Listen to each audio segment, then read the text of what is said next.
شرور أنفسنا ومن سيئات أعمالنا من يهده الله فلا مضل له ومن يضلل فلا هادي له وأشهد أن لا إله إلا الله وحده لا شريك له وأشهد أن محمدا عبده ورسوله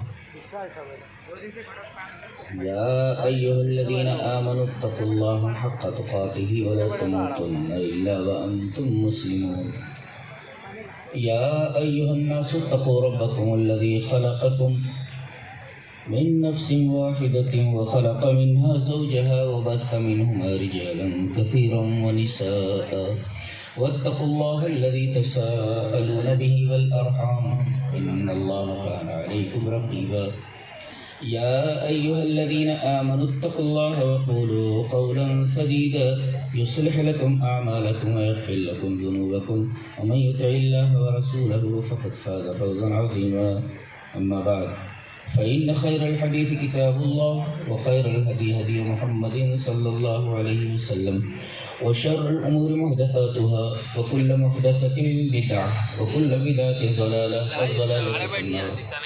أعوذ بالله من الشيطان الرجيم. بسم الله الرحمن الرحيم. الحمد لله رب العالمين الرحمن الرحيم مالك يوم الدين إياك نعبد وإياك نستعين اهدنا الصراط المستقيم صراط الذين أنعمت عليهم غير المغضوب عليهم ولا الضالين.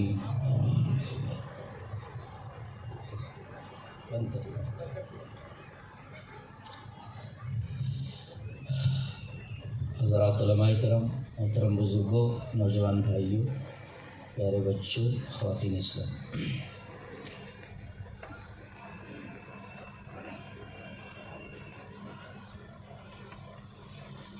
آج کی گفتگو کا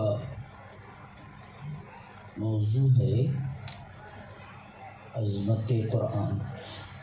تو قرآن حکیم کی عظمت تو سبھی کو معلوم ہے، وہ اللہ کا کلام ہے. اس کے لیے اتنا کہہ دینا ہی کافی ہے کہ وہ اللہ کا کلام ہے. یہ اس کی عظمت بیان کرنے کے لیے بس ہے. میں چاہ رہا تھا کہ قرآن کی عظمت کیا ہے اس کو مشہور سورہ کریمہ سورہ فاتحہ کی وضاحت کے ذریعے پیش کروں.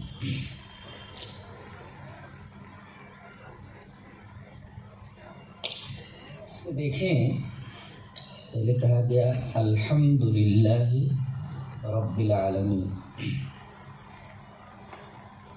یوں بھی کہا جا سکتا تھا احمد اللہ رب العالمین، میں تعریف کرتا ہوں، میں حمد کرتا ہوں رب العالمین کی. اگر آدمی اکیلا کہہ رہا ہوں میں، اگر بہت سارے لوگ ہیں تو یوں بھی کہہ سکتے ہیں کہ نحن نحمد اللہ یا نحمد اللہ رب العالمین، ہم سب اللہ کی حمد بیان کرتے ہیں جو رب العالمین. ایسا نہیں کہا گیا، بلکہ کہا گیا الحمدللہ. لما؟ وائی؟ ایسا کیوں؟ جواب اس کے یہ ہے کہ اگر کسی فعل سے اس کلام کو شروع کیا جاتا، اس سورہ کو شروع کیا جاتا، تو ھذا یحتاج الی فاعل محدد و بزمن محدد. اگر ایسا کہا جاتا تو اس میں فاعل کی ضرورت ہوتی، وہ بھی مخصوص فاعل کی، متعین فاعل کی اور متعین زمانے کی. میں حمد کر رہا ہوں ابھی، اور میں یعنی میں متعین، اور زمانہ بھی محدد ہے، متعین ابھی. فعل نہ لا کر کے مصدر لایا گیا، حمد، حمید یحمد حمدن، مصدر لایا گیا. اور مصدر میں فاعل اور زمانہ نہیں ہوتا. تو گویا اللہ یہ کہنا چاہتا ہے کہ میری حمد کسی فاعل کے محتاج نہیں، میری حمد کسی زمانے کے محتاج نہیں. انا محمود منذ الازل الی الابد، میں قابل حمد ہوں ازل سے لے کر ابد تک. میں کسی فاعل کا محتاج نہیں. کوئی حامد ہو تبھی میری حمد ہو، کوئی زمانہ ہو کسی زمانے میں کوئی کرے تو میں محمود ہوں. لا، الحمدللہ منذ الازل الی الابد. اور جملہ اسمیہ جب کسی چیز کے بارے میں بولا جاتا ہے تو وہ چیز ثابت اور مستمر ہوتی ہے. مستمر مینس کنٹینیوس، یعنی میری حمد ازل سے لے کر ابد تک مستمر، اس کنٹینیوس، کبھی میں انقطاع نہیں ہوتا. الحمد کا یہ مطلب ہوا. اور اس کے بعد آتا ہے لام زیر لی. یہ لام ملک ہے، لام استحقاق. لام استحقاق کا مطلب یہ ہے کہ میں تمام حمدوں کا، تمام تعریفوں کا مستحق ہوں. میں ہی حقدار. لام ملک لام استحقاق ہے. تمام تعریفیں میرے لیے، تمام حمد میرے لیے. کیا مطلب؟ میں تمام تعریفوں کا حقدار ہوں، مستحق ہوں. میں مستحق ہوں. ایک ہوتا ہے مدح. مدح ہمارے بھی تعریف ہوتا ہے، پریز، اور حمد ہمارے بھی پریز ہوتا ہے. فرق یہ ہے کہ مدح زندہ اور مردہ دونوں کے لیے ہوتی ہے. جی، آپ زندہ کی بھی تعریف کر سکتے ہیں تو مد ہے، اور اگر مردہ کی تعریف کرتے ہیں تب بھی مد ہے. لیکن حمد صرف زندہ کے لیے ہوتی ہے. جی، مردہ کے لیے حمد نہیں ہوتی. حمد صرف زندہ کے لیے ہوتی ہے، مردہ کے لیے نہیں ہوتی. اسی وجہ سے وہاں المدح للہ نہیں ہے، الحمد للہ ہے. اس لیے کہ ایسا کیوں نہیں کہا گیا الحمد للخالق رب العالمین، الحمد للقادر رب العالمین، الحمد للمالک رب العالمین. کوئی صفت کیوں نہیں لائی گئی؟ اللہ کا نام کیوں لایا گیا؟ کوئی صفت لائی جا سکتی تھی. حتی لا یتوہم انہ استحق الحمد بہذہ الصفت فقط.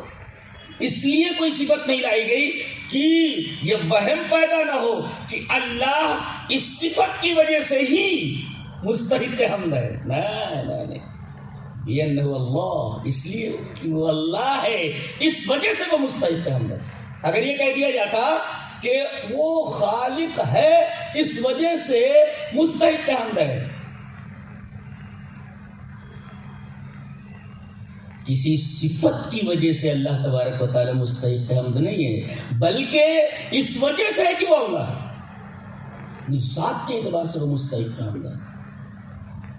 اس وجہ سے اللہ لائے. اور اللہ کے بعد رب ہے. اللہ رب میں فرق سمجھتے ہیں. امام ابن قیم رحمہ اللہ ابن تیمیہ کے شاگرد ہیں، اور تفسیر میں وہ باریکیاں ہیں پڑھیں تو آدمی کے وجدان پر حیرت طاری ہو جائے. کہتے ہیں کہ الالہیت ما ہی فرقتہم والربوبیت جماعتہم، کہ الہیت کے اندر تفریق ہے اور ربوبیت کے اندر جمع ہے. کیوں؟ کیا مطلب؟ فاللہ رب الجمیع، اللہ سب کا رب ہے. کافر کا رب ہے، مومن کا بھی رب ہے. پانی برستا ہے جو ربوبیت لیے ہوئے ہوتا ہے تو صرف مومن کے کھیت میں نہیں برستا بلکہ کافر کے بھی کھیت میں برستا ہے. اللہ رب الجمیع، فاسق کا بھی رب ہے.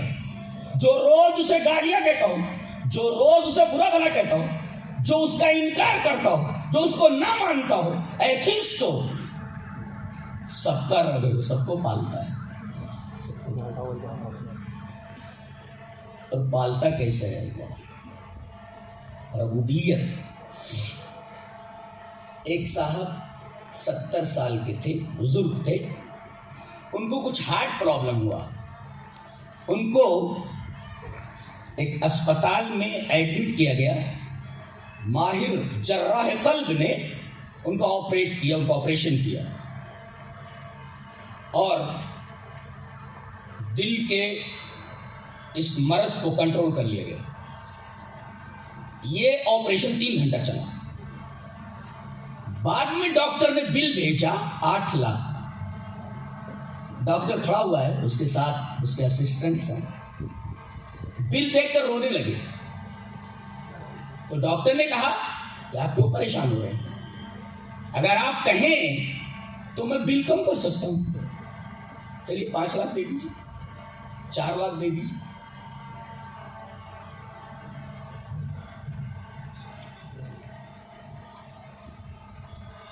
تو کہنے لگے ڈاکٹر صاحب میں اس وجہ سے نہیں رو رہا ہوں کہ آپ نے 8 لاکھ کا بل بھیجا ہے، میں 10 لاکھ بھی دے سکتا ہوں. میں یہ سوچ رہا ہوں کہ 70 سال میرے رب نے میرے دل کی حفاظت فرمائی، ایک دفعہ بھی بل نہیں بھیجا، ایک دفعہ بھی بل. آپ نے 3 گھنٹہ میرے دل کی حفاظت کی تو آپ نے 8 لاکھ کا بل بھیج دیا. میں یہ سوچ رہا ہوں کہ 70 سال سے میرا رب میرے دل کی حفاظت کر رہا ہے، اس نے ایک دفعہ بھی میرے پاس بل نہیں بھیجا. الحمدللہ رب العالمین. میں کہتا ہوں کہ جس طرح وہی عبادت کے لائق ہے کہ اس کے علاوہ کوئی عبادت کے لائق نہیں، میں یہ کہتا ہوں کہ وہی سچی محبت کے لائق ہے، اس کے علاوہ کوئی حقیقی محبت کے لائق نہیں. یہی بات کہی گئی ہے والذین آمنوا اشد حبا للہ. مومن تو سب سے زیادہ اللہ سے محبت کرتا ہے.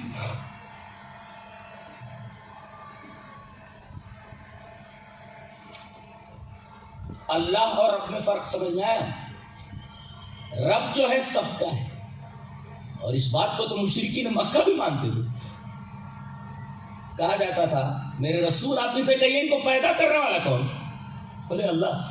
بولے پالنے والا کون؟ بولے اللہ. مالک کون؟ بولے اللہ. مدبر کون؟ بولے اللہ. تو اللہ رب الجمیع ہے، اللہ سب کا رب ہے. یہ جمع کر دیتا ہے. ولیکن اللہ الہ فرقتہم، لیکن وہ معبود ہے صرف اور صرف مومنوں کا. وہی عبادت کے لائق ہم سے الگ ہو گئے.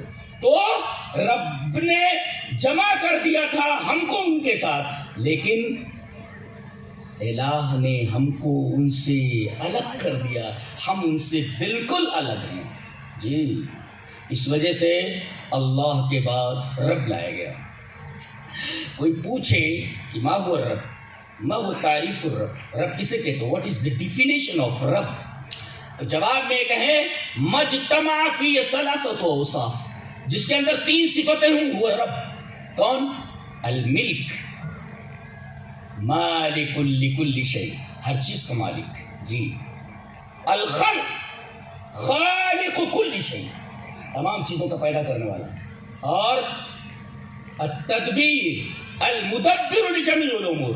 تو اگر یہ 3 چیزیں کسی ذات کے اندر جمع ہوں، ملک، خلق اور تدبیر، یہ 3 چیزیں جس کے اندر جمع ہوں، وہ خالق ہو، مالک ہو اور مدبر ہو، ان 3 چیزوں کا اجتماع جس ذات کے اندر ہو that is called رب. مجتمع فیہ ثلاثۃ اوصاف هو الرب، جس کے اندر 3 صفتیں موجود اسے رب کہا جاتا ہے. اور یہ تینوں صفتیں ہمارے رب میں موجود ہیں. جی اچھا وہ رب کس کا ہے؟ اگر رب العالمین کا، عالمین کا، یہ کیوں نہیں کہہ دیا گیا الحمدللہ رب الخلق؟ مخلوق کا رب ایسا کہہ دیا جاتا ہے؟ لا، نہیں کہا گیا. اس لیے کہ پوچھا جاتا، اب سوال پیدا ہوتا کہ مخلوق کون؟ بولے عالمین. بات وہی آ جاتی. خلق کون، مخلوق کون؟ بولے عالمین. اللہ تبارک و تعالیٰ نے خود رب العالمین کی تفسیر فرمائی ہے، اس لیے کہ قرآن کی تفسیر قرآن سے ہوتی ہے. تفسیر القرآن بالقرآن، تفسیر القرآن بالسنہ، تفسیر القرآن باللغہ، تفسیر القرآن بالاسرائیلیات، تفسیر القرآن بالرائے محمود، تفسیر القرآن بالتفسیر الاشعری وغیرہ وغیرہ. یہ قرآن کی تفسیر قرآن سے. اللہ نے کیا تفسیر کی ہے؟ قال فرعون وما رب العالمین. فرعون پوچھ رہا ہے موسیٰ سے، ارے میرے علاوہ بھی تیرا کوئی رب ہے؟ بولے ہاں. تم میرے رب نہیں ہو، میرا رب کوئی اور ہے. کہا اس کی ڈیفینیشن کیا ہے، کون ہے وہ؟ قال فرعون وما رب العالمین. رب العالمین کس کو کہتے ہیں، کون ہے وہ؟ موسیٰ علیہ السلام کہتے ہیں رب السماوات والارض وما بینہما. آسمانوں کا رب، زمینوں کا رب، آسمانوں اور زمینوں کے درمیان جتنی بھی چیزیں ہیں سب کا. اور عالمین کیوں کہا گیا؟ عالمین اصل میں علم سے مشتق ہے، عین لام میم، علم. جی یعنی علم کہتے ہیں نشان کو. آپ جب کسی راستے سے گزرتے ہیں تو دیکھو پتھر پر لکھا رہتا ہے یہاں سے یہ گاؤں اتنی دور ہے. تو گویا سا ہے، پہلے دکھتا نہیں تھا، بیج کی شکل میں تھا، پھر یہ نکلا، پھر اس کے بعد بڑا ہوا، پھر اور بڑا ہوا، پھر ڈالیاں نکلی، پھر پتے. جس طرف ایک بچے کو دیکھو، ایک چھوٹا سا بچہ ہے، یہ پہلے کہاں تھا؟ باپ کی پشت میں تھا جی، اور اس کے بعد ماں کے رحم میں گیا، اور اس کے بعد ماں کے پیٹ میں رہا، ماں کے پیٹ سے باہر نکلا. تو کوئی ہے جو پالنے والا ہے. اللہ فرماتا ہے میں کیسا رکھوں جانتے ہو؟ میں ایسی جگہ پالتا ہوں جہاں صرف اور صرف اندھیرا ہے. تم کوئی چیز بناتے ہو، روشنی کے محتاج ہو. تم کوئی چیز تم بنا ہی نہیں سکتے جب تک روشنی نہ ہو. روشنی نہ ہو. اندھیرے میں کوئی چیز بنا سکتے ہو؟ جی اٹھانا ہوگا لاٹھی، پکڑ لو گے سانپ، اس کی تو اجالا نہیں. جی ہاتھ اللیل بولتے ہیں علامہ سیوطی کو. ہاتھ اللیل کا مطلب ہے کچھ سوکھی اور گیلی کوئی بھی لکڑی ہاتھ میں آ جائے لے لینا. سانپ بھی آ جائے تو لکڑی سمجھ کے پکڑ لے رہا جی، اور لکڑی بھی سانپ بن جاتی ہے.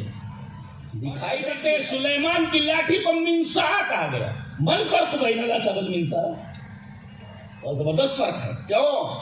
اس لیے کہ عصا میں حضرت موسیٰ کی جو لاٹھی عصا کہا گیا اس میں رحمت ہے، اور منصا میں زحمت ہے. جی دونوں لاٹھی ہے، مگر ایک لاٹھی میں جس کو عصا کہا گیا اس میں رحمت ہے. طور پر گئے موسیٰ علیہ السلام، اللہ پوچھ رہے وما تلک بیمینک یا موسیٰ، موسیٰ تمہارے دائیں ہاتھ میں کیا ہے؟ What is in your right hand? It is my stick, یہ میرا ڈنڈا ہے، یہ میرا سوٹا ہے، لاٹھی ہے. بغیر پوچھے ہوئے کہ اس سے کیا کرتے ہو، کہنے لگے احش بها علی غنمی، میں اس لاٹھی کے ذریعے درخت سے پتے جھاڑ کر بکریوں کو کھلاتا ہوں.